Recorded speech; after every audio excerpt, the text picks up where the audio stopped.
Hello, boys and girls. This is Aunt Miriam's Corner, and let's continue to our stories. The first mistake.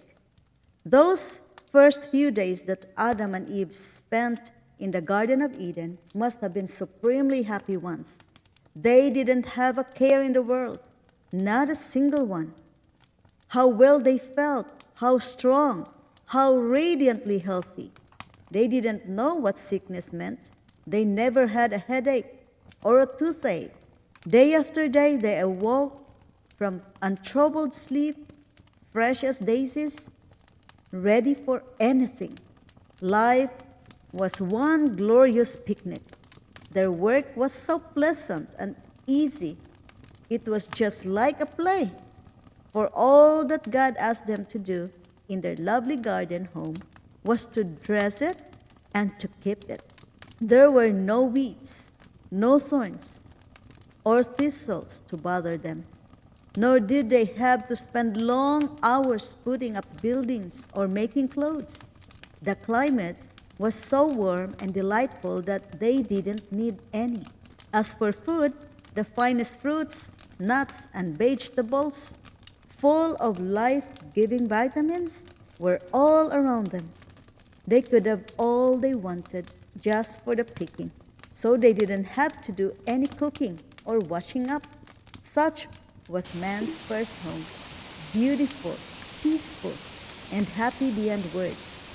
And Adam and Eve might be living there still if they hadn't made one sad mistake. That mistake, which seemed so small and unimportant at the moment, proved to be the turning point in their lives. Afterward, nothing was ever the same again. It happened this way. One day, Eve went for a walk by herself in the garden. She wanted to take another look at the two wonderful trees in the center of it, with all their beautiful, brightly colored fruit. Why, she wondered, had God given one of them such a peculiar name? The tree of the knowledge of good and evil? What was good? What was evil? And why mustn't she eat its fruit? How could it be possibly do her harm? It seemed strange that God, after giving so much, should not give all. Why should he hold back one tree? But Eve had no thought of disobeying him. Not then. No doubt she told herself that he would explain all about it someday. There was probably some good reason. As she turned away, perhaps, to look again at the lovely tree of life, she was startled to hear someone speaking to her. Who could it be? The only voice she had heard up to now had been the voice of God and the voice of Adam.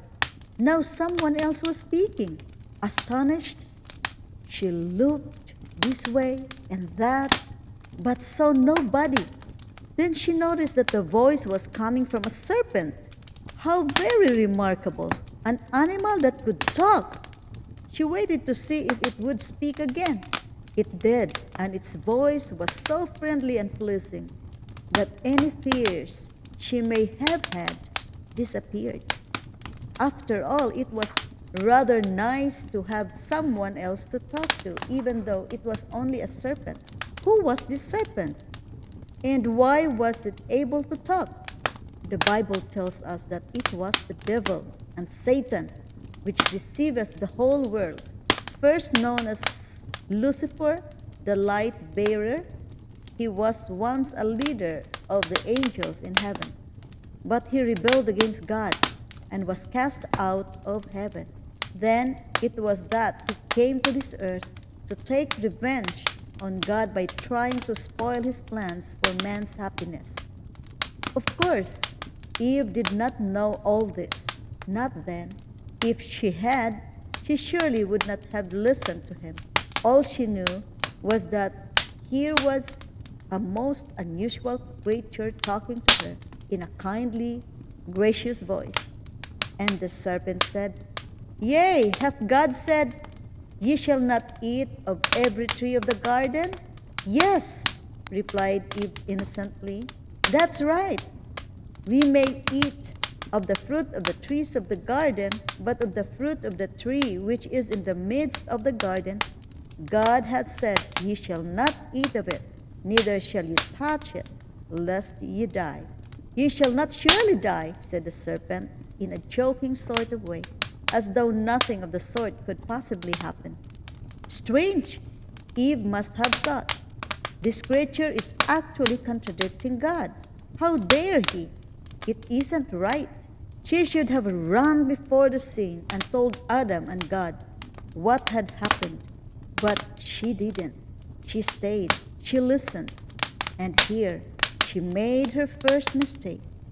And oh, what a lot of sorrow came from it. What a price there is to pay for dallying with evil.